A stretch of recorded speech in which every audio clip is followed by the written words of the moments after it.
پیارے ناظرین، نبی کریم صلی اللہ علیہ وآلہ وسلم نے ہمیں 1400 سال سے زائد عرصہ پہلے چھینک آنے پر الحمدللہ کہنے کی تعلیم دی ہے، جبکہ جدید سائنس نے بہت عرصہ بعد معلوم کیا کہ چھینک انسانی جسم کے لیے ایک مفید عمل ہے۔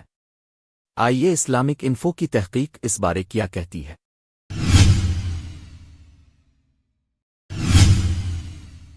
سب سے پہلے حدیث مبارک جانتے ہیں، پھر دیکھتے ہیں کہ جدید سائنس اس بارے میں کیا کہتی ہے۔ عن أبي هريرة رضي الله عنه عن النبي صلى الله عليه وآله وسلم قال: إذا عطس أحدكم فليقل الحمد لله۔ سیدنا ابو ہریرہ رضی اللہ عنہ سے روایت ہے کہ نبی کریم صلی اللہ علیہ وآلہ وسلم نے فرمایا، جب تم میں سے کسی کو چھینک آئے تو وہ الحمدللہ کہے۔ سائنسی تحقیق کیا کہتی ہے؟ چھینک جسم کا ایک حفاظتی نظام، پروٹیکٹیو میکانزم ہے۔ سائنسی تحقیق کے مطابق جب ناک یا سانس کی نالی میں کوئی ایسی چیز داخل ہو جلن، تکلیف یا نقصان کا باعث بن سکتی ہو تو جسم اسے باہر نکالنے کے لیے چھینک کا رد عمل پیدا کرتا ہے۔ چھینک کا رد عمل کس طرح عمل میں آتا ہے؟ ناک کے حساس اعصاب اس مضر چیز کا احساس کرتے ہیں اور دماغ کو اس کی اطلاع دیتے ہیں۔ حفاظتی رد عمل، دماغ فوراً اسے خارج کرنے کے لیے ایک حفاظتی رد عمل کو متحرک کرتا ہے۔ اس دوران گہرا سانس لیا جاتا ہے، آنکھیں عموماً بند ہو جاتی ہیں اور سینے و گلے کے پٹھے سکڑ جاتے ہیں۔ چھینک کا عمل پھر ہوا اچانک تیز رفتاری سے ناک اور منہ کے راستے باہر نکلتی ہے، جسے ہم چھینک کہتے ہیں۔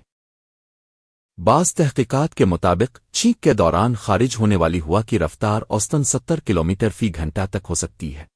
خلاصہ نمبر 1، چھینک کے دوران بعض وائرس، بیکٹیریا، دھول اور دیگر مضر ذرات ناک اور سانس کی نالی سے خارج ہو سکتے ہیں، اس لیے ہم کہتے ہی الحمدللہ۔